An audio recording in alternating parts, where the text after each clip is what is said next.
How to Stop Hating MySQL, Fixing Common Mistakes and Myths. I am Sheeri Cabral. I'm the author of this book, MySQL Administrator's Bible. Yeah, it's going to be, I guess if I write another book, I have this thing, but if I do a third one, then it has to be narrow. Yeah. I'll have to start putting it on the bottom. I'll have to get a bigger laptop. There you go. There we go, I'm still plugged in. All right, so who am I? I'm a MySQL DBA. I've actually only been a full-time DBA for about 5 years, but for the 4 years before that, I was a sysadmin trying to do as much as possible in the DBA sphere, because what I really wanted when I got my master's degree in 2001 was to be a DBA, but their jobs were few and far between in 2001. I run the Boston MySQL user group, and I founded and did about 25 episodes of a MySQL podcast, which has pod faded, as they call it. I'd like to pod fade it back in. So yeah, I would. It's something that I'm actually allowed to do on the job. We just don't have the overhead time to do it these days because we've got so much work that we're getting, which is good. I do videos. I'm videoing this. Technocation.org has the videos. Also, YouTube.com/tcation. So you can see a lot of things, presentations you do that I would do as a user group, or somebody else does a user group, a video that put them online. So it's ways to resource. And I do a whole bunch of community stuff, community awards, workplace director, blah blah blah blah. So let's get into it. So what are some of the myths about MySQL? Some of the myths about MySQL are that it uses too much memory, that it's slow, and that I need more features. So Be happy with what you had. yeah, be happy with what you. Well, no, people say I need more features because I'm like, hold on a second. There we go. All right. So people think that it doesn't have transactionality, and everything that was 10 years ago is still true, and that it doesn't have stored procedures. I mean, it does. They're not they're not fully featured, fully developed, but a lot of the times too, do you really need transactionality? Like, it's great that MySQL has transactions, but how many people's websites actually says, okay, if this transaction fails, roll back? How many people actually have written the word rollback in their code? Okay, if you haven't, you don't need transactions. Most of the time, you program the web app to do it for you. So if you're going to complain about not having transactions, I better see rollback in your code. Some more myths about MySQL. So one of the myths is don't use enum. Enum is a special data type. It's an enumerated list. This is actually something that is pretty useful for if you have a list of values, yes, no, maybe, things like that, male, female. You can have up to 256 items, I think that's the right number, in an enumerated list.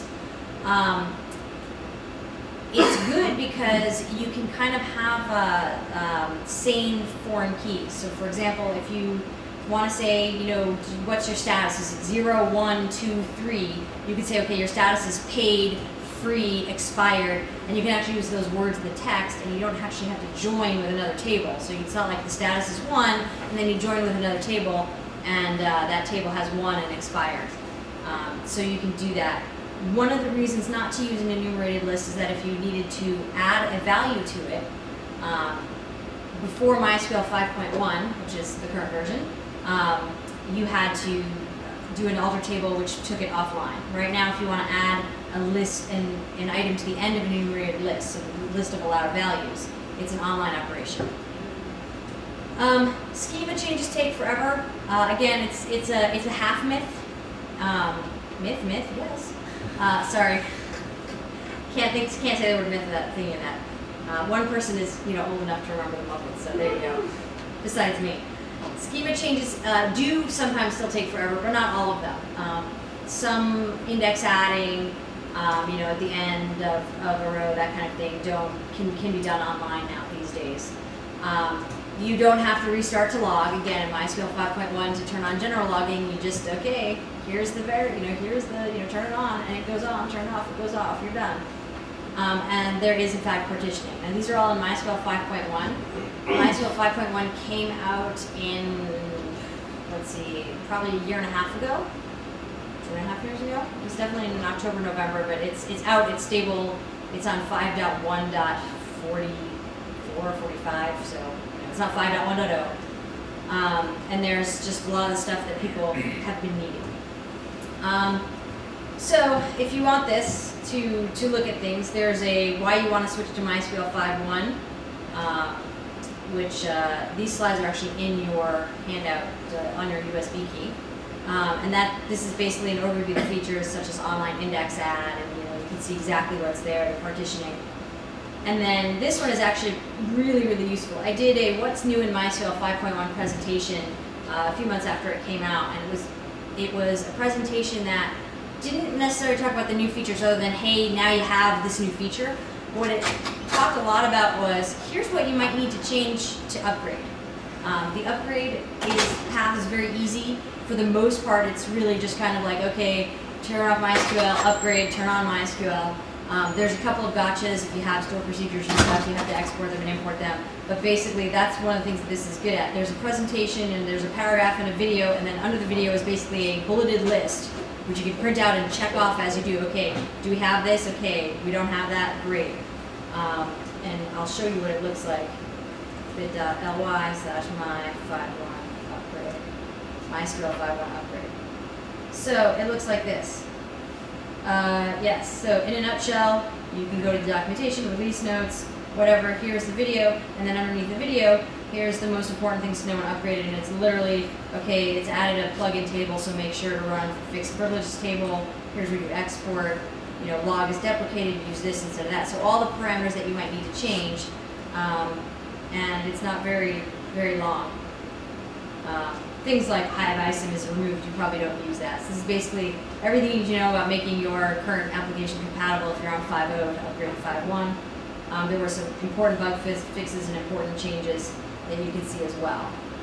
So that's pretty useful, and I made that checklist and edited it with things that we did with clients, so it's been used over and over and over. It's something that I give to people who are like, I'm scared to upgrade to 5.1, and I give them the URL and like, here's all you need to know. Let me know if I need to add or change anything, and they come back and they go, nope, it worked. So here's, I briefly said, okay, MySQL uses too much memory is a myth. One of the things that you can do is you can see, okay, where is your memory going? If you think it's using too much memory, look and see. You can look in either the global variables information schema table, or you can say show global variables. Show global variables like %cache %, and %buffer %. % is the wildcard, the multiple character wildcard in MySQL.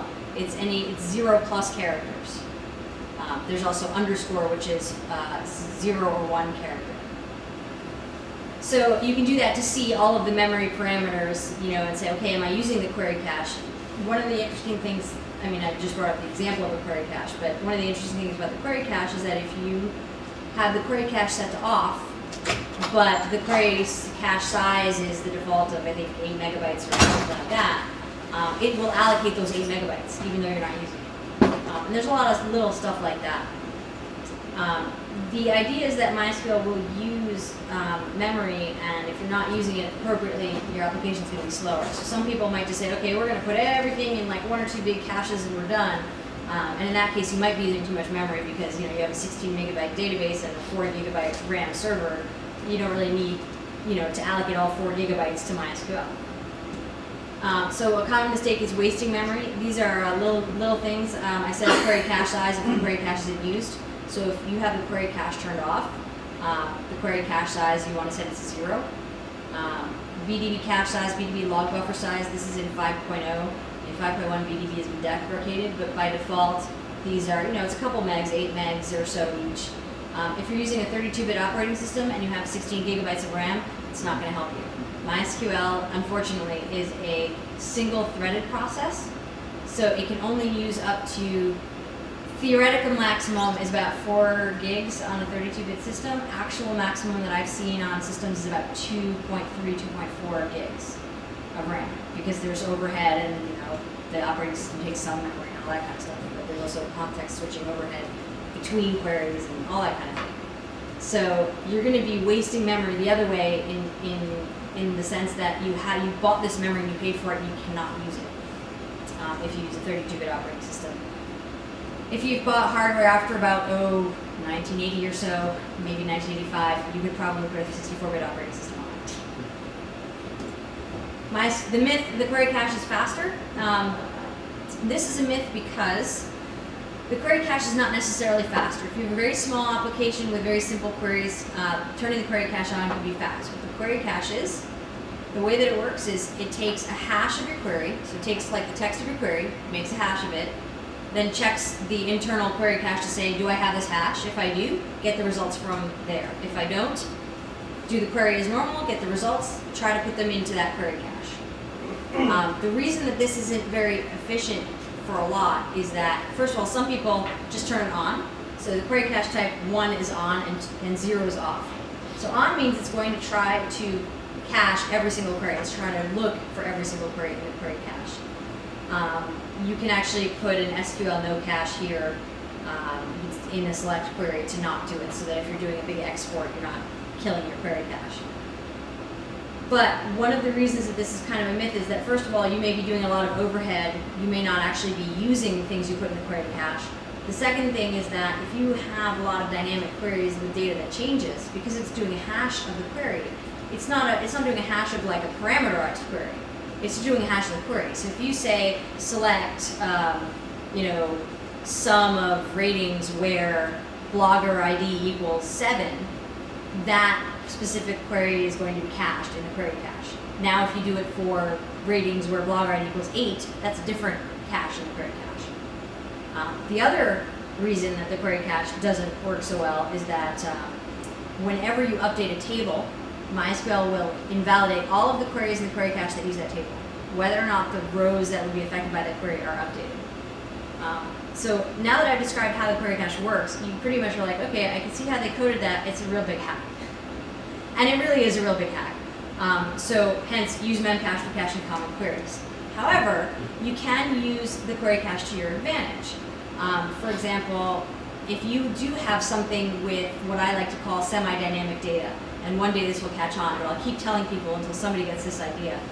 You have a lot of sites that are, Drupal-based or some kind of dynamic-ish content-based, where everything's dynamic, including the title of the page, the title that shows up in the title bar, the logo, the location of, where, picture files might be. Those things, you want to be dynamic because on the one day out of every 5 years that you want to change it, you want it to be dynamic. But most of the time, you're like, oh man, let me just put it in an include file somewhere. So my pipe dream is to have something where you have the dynamic data in the database, and then you just have like a magic thing that says go release my code, and it just puts that thing into an include file. If you have something like that and you don't have that magic semi-dynamic data putting it in an include file, what you can do is you can set the query cache type. You can set the query cache on, which is called demand, on demand actually, which is the query cache type of 2, which basically means don't cache anything unless I specifically say try to cache this query and try to use this query. And that is done by putting SQL cache in the select statement. So you would say select SQL cache title from website, where site equals www.sheeri.com. And that's something that would be cached, and because you very rarely update that table, those entries would be very rarely invalidated. But if you're going to be using, high transactionality, very different, very dynamic queries, which is what most people are doing, use memcache. So there you go. So the MyISOM index cache. First of all, are you using MyISOM? So MyISOM is a tables type. There are storage engines in MySQL. The MyISOM and DB are the most popular common ones. MyISOM is the default for most systems. It's what the system tables are done in, and it also is not transactional. So that gets a lot of people's kind of up in arms, like, why don't you just make the default storage engine MongoDB, because everyone's using transactions. It also has table level locking. So if you are using the default and you haven't ever changed tables to MongoDB, you do an update on a table and it locks the whole table and nobody can even read from it because it's an exclusive lock. So the key buffer size is a global buffer size for the indexes, not the data, just the indexes. How much is being used, you can see it in status variables, and by status variables I mean show global status. You can see key blocks unused versus key blocks used. So you can say, okay, how many blocks are being used versus not used? How much of my query, how much of my key cache is full? And if you want to get what that is, if you take the percentage of key blocks used, so that would be the, you can get the percentage of key blocks used that way, times the key cache block size divided by the whole buffer size, you can actually get, how much memory actually being used as opposed to how many blocks are being used. One of the interesting things about the index, and there's also, you can see how many hits there have been to the index cache. So what about the data cache? There is no data cache for MySQL. The data cache is the file system cache. So if you know, let's say how Red Hat Linux or most Linuxes work this way, that they have an OS file system cache, and basically however much memory you use, the rest of it just kind of goes to the file system cache. So if you actually have a system that you've allocated all your memory to MySQL and you're using a bunch of MyISAM tables, you're going to have a lot of slowness because there's nothing allocated to the data cache, quote unquote. There is no real MySQL data cache for MyISAM because it actually just uses the OS file system cache. And why does it do that? Well, because what ISAM stands for, and MyISAM is just MySQL's ISAM, is Indexed Sequential Access Method. And what that means is you're putting the data sequentially, and you just access it, and you go one, you have an insert, okay, now an insert, it literally goes like that on disk. So there's no point in having a separate cache because if you have the file system cache, it's just going to pull up like a block at a time, so it's cached. So I think another reason why people choose MyISAM over InnoDB is that full text indexing. Is that right? Yes. So MyISAM also has full text indexing, which InnoDB doesn't have. Full text indexing in MyISAM in MySQL, but with MyISAM stinks. So okay. Why does it's not very good for bigger things. So okay, let me clarify. Much like the query cache, MyISAM full text searching is good for a small to medium kind of heavy thing. These days, we're doing things like searching for words in gigabytes of text, right? You have a whole blog site with all your articles and you're doing a full text search. It's a lot slower than using a tool specifically designed for a specialized search like Sphinx or Lucene. So what I would recommend is, if you're starting from scratch, you might look into those ahead of time.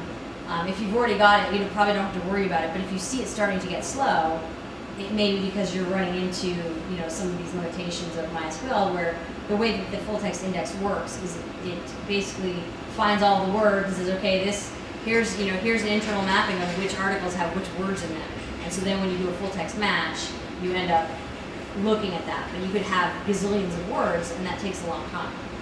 So small data sets, MyISAM full text indexing is pretty good, but as your data set grows, it loses value. yeah, and it just takes longer. Latency. It takes longer. And not only does it take longer, but there are better tools out there to take less time for full text searching.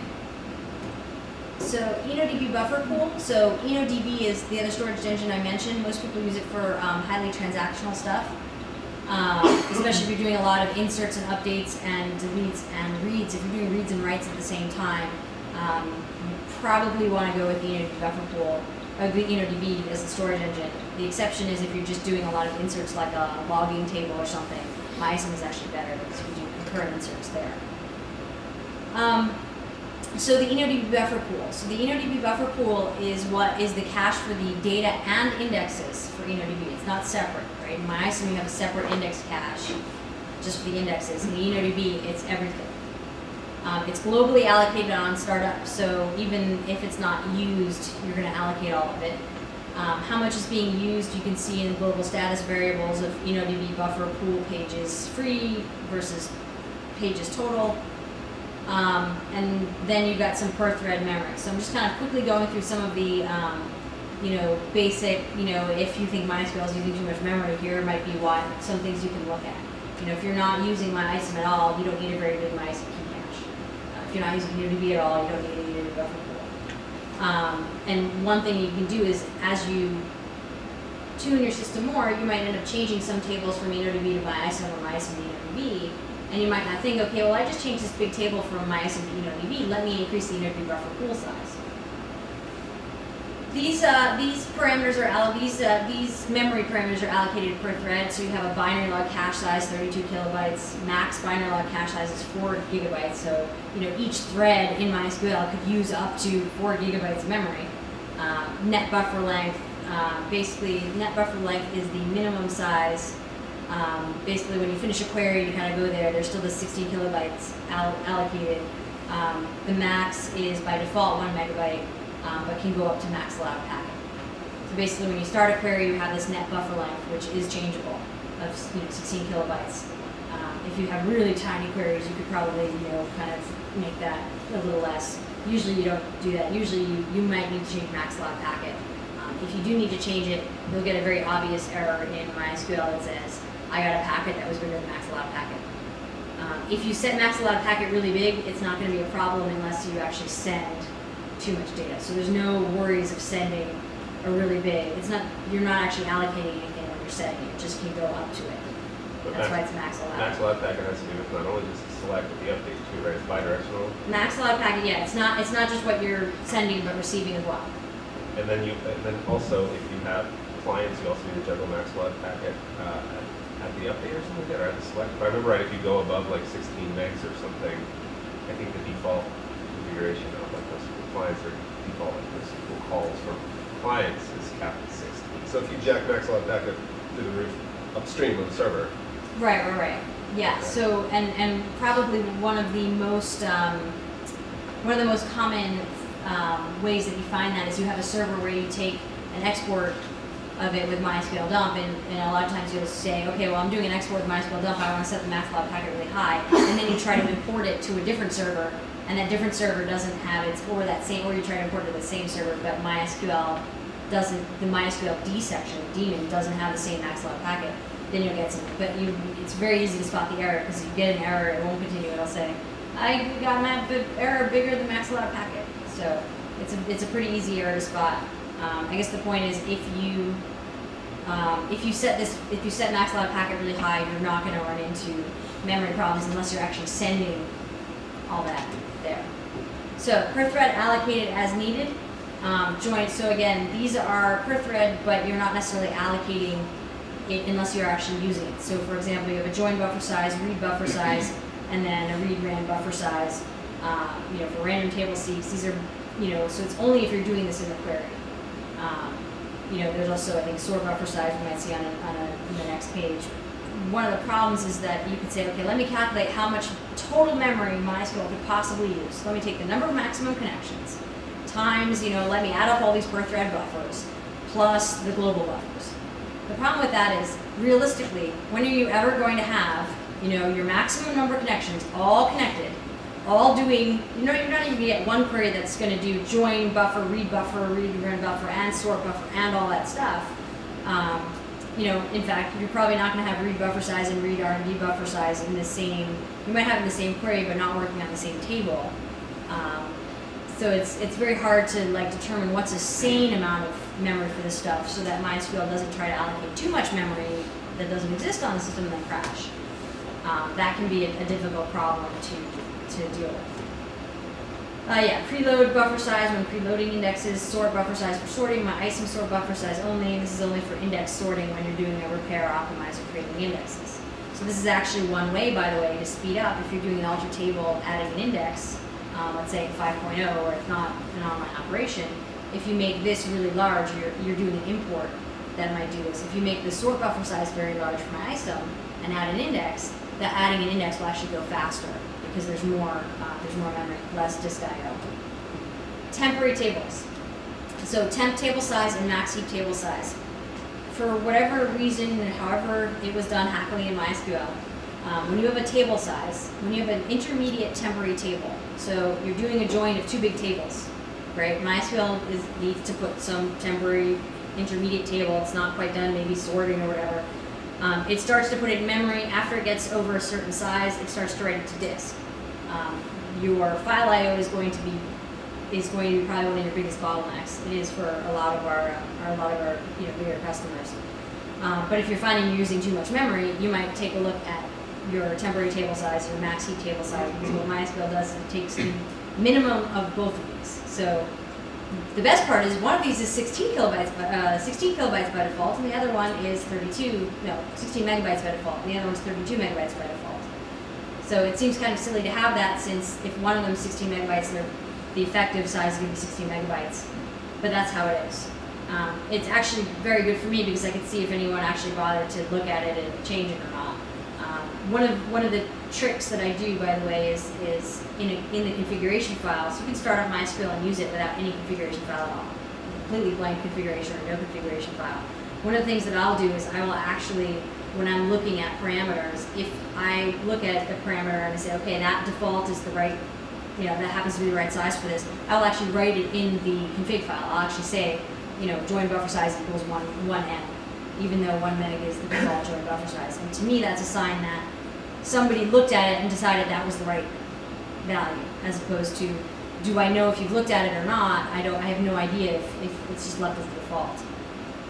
So if you have large rows or blobs, they're written to disk no matter what the typical table size is, unfortunately, just because binary large object is going to be with the disk. Performance caches, so you have some global variables. There's table cache in MySQL 5.1. It's called table_open_cache.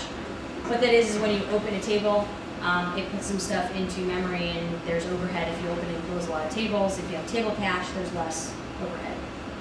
Same thing with thread cache. There's overhead in creating and storing threads within MySQL, and so if you have a bigger thread cache size, then you will have less of that overhead, which is a wasted memory thing. The way that you could see if your table cache is big enough is you could look at the status variable for open to tables. If that is increasing and increasing and increasing, that means it keeps having to open tables. So you run at your table cache larger, this keeps increasing, increasing, increasing. Thread cache size, you can see if that's appropriately set by looking at the number of connections, which is the total number of connections throughout the life of the MySQL, the currently running server, so since the last time we restarted, and then threads created. So how many threads created versus how many times did somebody connect. If this is a 1-to-1 ratio, there's, your thread cache isn't being used. So size matters. No matter what people will tell you, size does matter. If you have large data, like you decide, I'm just going to use a big int. Okay, if you use a big int for, I don't know. Okay, how about, actually Facebook does this. Facebook uses big ints for a lot of its stuff, and it's kind of like, really, do you need a user ID for a big int? Are you really going to have more than 4 billion users? So 4 billion is an integer.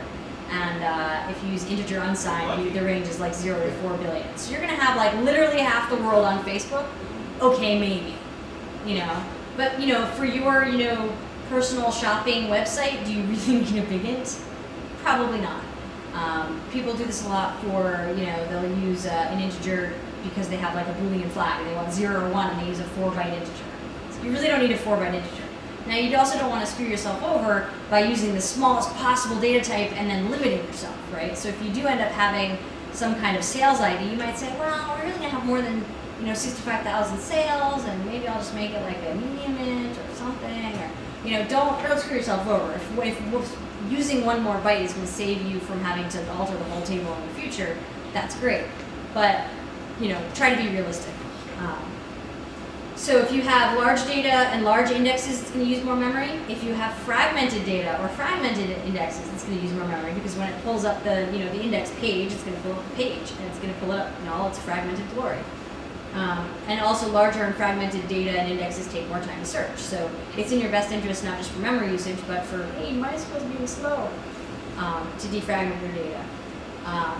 EnoDB has clustered primary key indexes. What that means is that your primary key, whatever it may be, whether it's 1 column or 7 columns, is stored with every single other index you have. So if you are really super secure and you're like, we're going to use a GUID or UUID that's 41 characters long, or 40, whatever an MD5 has, 41 characters long or something, 40 characters long. And we're going to store that as a primary key. That's really secure, that's great, nobody can guess ID numbers or whatever, but guess what, with every other index you have, you're going to have that 40 characters stored internally. The best part is that if you're using ASCII or Latin 1, that's a 1 byte per character. If you're using UTF-8, that is anywhere from 3 to 4 bytes per character. So if you're using UTF-8 on a UID, column there that's a primary key index, you're talking about 120 extra bytes stored with every single index you have. which can add up on every single row. Every single row and every single index has. So you're talking about probably, if you have 4 other indexes, that's almost 500 extra bytes per row. So every 2 rows, you have an extra K of stuff that is just not necessary. InnoDB file per table. So this is one of those settings that I wish would come default with InnoDB when you turn it on. For the most part, probably 80% of the organizations out there, InnoDB file per table is the way to go. So InnoDB, the way it's structured, is it has a centralized file usually called IBData1, and you can split it into more than one file, but only by size. You can say, okay, IBData1 should be 10 megs, and IBData2 should be 20 megs, or whatever you want, or gigs. And you can auto extend it and all that stuff. So with InnoDB file per table, okay, so with InnoDB, what's in the IBData files? Well, you might think it sounds like data's in there. It's actually the centralized data dictionary is always in there. And some metadata about InnoDB tables is always there. By default, which is not InnoDB file per table, it's a centralized file. All the data and indexes are in that centralized file. This is a problem because when your data starts to become fragmented, you can say, okay, let me defragment my data. Well, let's say you have a data file up here, right? And you've got one table, it's kind of living here, and then you get one table, it's kind of living here, and the table's kind of living here. So okay, let's defragment this table. Okay, now we've defragmented, it's got this much space. So we freed up this space. But because it's here, and because things are sometimes done happily in MySQL, you can actually only use that space, that reclaimed space, for that table. Which, granted, in a lot of things, if you're deleting stuff, then you're probably going to add to that table anyway, but it's not so great. So I prefer to go InnoDB file per table. When you fragment an InnoDB file per table, you're going to end up reclaiming the disk space. The data file actually gets shorter. And this InnoDB file per table, as it sounds like, it's one file with the data indexes for each table. Data and index. Data and index together in one file, living happily together in one file. Size matters, data diet, so how often do you optimize? And again, it's, you kind of have to do it, see how fragmented your data is, and then do it again and say, okay, for every month I'm about this much fragmented. You can kind of guess based on how many deletes you have and if your updates change the size. Do you purge and archive regularly? You go to Amazon.com and you cannot find something that says, show me everything I've ever ordered.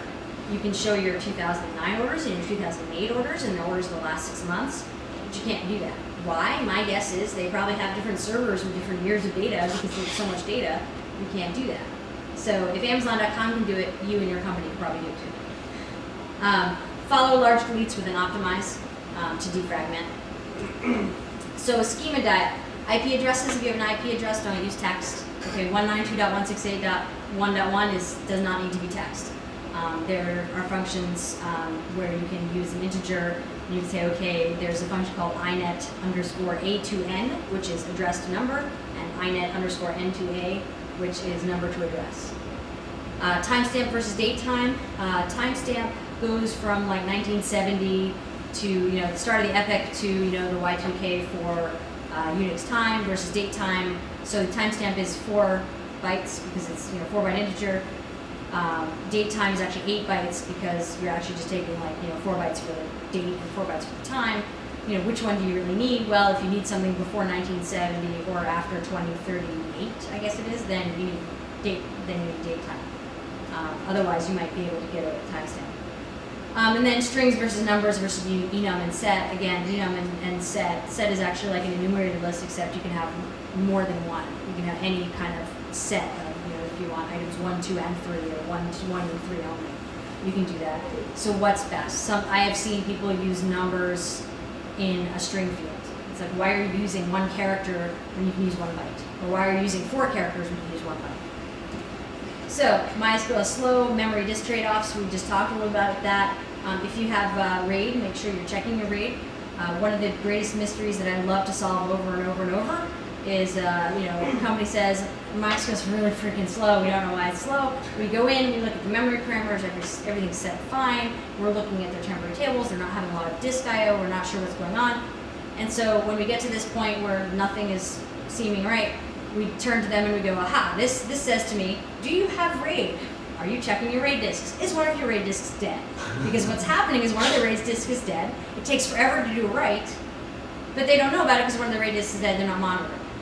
But this is like the magical mystery MySQL slow, and this happened 2 or 3 times. After the first time took a while to figure it out.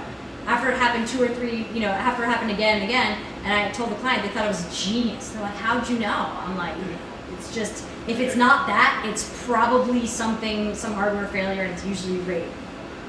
Temporary tables, so the memory trade-off for temporary tables is if it gets over that max heap table size or temp table size, you will actually start to see created temp disk tables. So created temp tables is how many temporary tables did you create. Created temp disk tables is how many went to disk. File I/O is a lot slower than RAM. Disk I/O, if you're making a lot of data changes, there's binary logs that you might be writing to. There's the data index itself. You can use, in MySQL, you can use insert delayed to basically batch inserts together so that you're only writing in batches. And there's also batch updates and deletes that you can do as well when you can program them to do batch updates and deletes, or you can, in InnoDB, because everything is in the data and index cache in the buffer pool, it actually just writes out certain amounts of time. So you can actually do a few writes, and it'll actually flush to disk. So you're not writing to disk every time you update the data in InnoDB. Network can be a bottleneck too. Large queries versus small queries. You send a lot of data, it's going to take a longer time than if you send a small amount of data. Multiply by latency and you're done. What about the CPU compute time? What about network traffic? What about a large data set? It's going to take a long time to, compute something. A lot of times I'll see a lot of code where the developers say, I don't really want to do a join because I heard joins were slow, so let me just get all the stuff from this table and all the stuff from that table. Yeah, Dasi, I think, is now sighing, and I think he's actually had to deal with that kind of thing. Well, guess what? Even if Perl is faster to actually join them, it's not faster to pull it down off the network, pull all that data for 2 rows. Insert on duplicate key update is a good way to not send 2 queries. If you're basically saying, okay, if this doesn't exist, please insert it. If it does exist, update the timestamp to now. Insert on duplicate key update basically says insert this. If there's duplicate key, then just do that. It's pretty cool. Size matters, so does performance. So choosing the correct table types. We talked about MySQL and InnoDB. There's also a black hole table, which is like sending stuff to dev null. There we go. Like sending stuff to dev null, why would you want that? The answer is because when you're logging changes, you can actually have a table that's black hole on a master or just a server. You're writing the binary logs, you actually write that. The insert or update or delete happens like that. Happens really fast, but it gets propagated to the logs, which can then get propagated to a slave or something else. So you can actually do auditing and stuff that way without putting up too much interference. There's a merge table, which can do partitioning with MySQL. Memory tables, which are in memory. There's an archive table, which is a very compressed kind of data set where you can only insert, you can't update or delete because it's your archive. Query optimization, use explain. Here's some references for how to use it, and there's a diagram like a cheat sheet. Basically explain all your queries. You can see what kind of query optimization is going to use. Are you going to do a full table scan? Are you going to use your indexes? What indexes are you going to use? Approximately how many rows are you going to look at? That kind of thing. Know what you're doing. If you're going to use subqueries, if you're going to use views, if you're going to use triggers, if you have a trigger, what you're going to end up doing is you're going to end up, for every time something is inserted, you're going to end up doing something else, right? So instead of, say, 1 insert, you might end up doing 2 inserts. That's going to double the amount of work your server's doing. Things with views, you have to explain your queries with views because you may have, when you use a view, you're usually using it to simplify something or to give somebody access they don't have.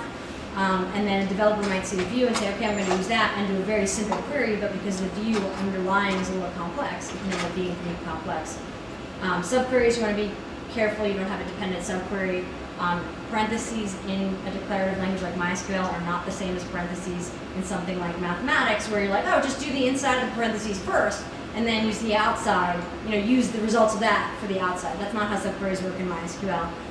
In the worst case scenario, that could be the best case scenario, that is how it can work. In the worst case scenario, it does the inner query for every row in the outer query, which would be very expensive. You can use limit, store procedures are compiled per thread. So every time you connect, it's going to recompile the store procedure. It may not be what you want. Using your indexes, so selectivity, if you have like a flag 0 or 1, looking for a needle in a haystack is very easy in MySQL. Looking for half the haystack, it's going to end up doing a full table scan. It's not going to bother using an index. Functions, so if you have a function on a column, you can't use an index. So if you say date of this time column equals today, it's not going to use the index on that time column. And then you have the overhead versus utility. Writing to queries has some overhead, so are you actually using that index? Check this stuff regularly. You can automate this with MySQL Tuner 2.0. And I have some Ignite slides from a 5-minute talk. You can actually find it online. I'll link it in Twitter or something, since I'm sure I'm 2 minutes over or something at this point.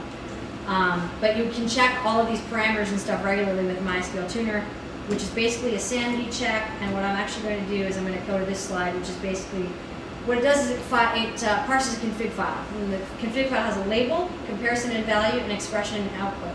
The label and expression value are already printed out, something like percent slow queries is 13.25. But you have something like this. Here's percent slow queries greater than 5. And here's the actual formula. Slow queries divided by questions times 100, and the output is, if this is true, what would this recommendation be if you end up doing that? So it's something where you could say, okay, here's my, I think it's doing every 15 seconds moving. So basically, you can pick and choose by what's in your config file what you want to check. And you can check it monthly, you can check it hourly, so any of the show global variables, show global status, things that you want, you can do that. And you can also write your own, you can also write your own modules to, you don't have to just get the global status or global variables. It's on Launchpad if you want. So that's it, and thank you guys so much. And it's 5:02, so let's go on to somewhere else, right?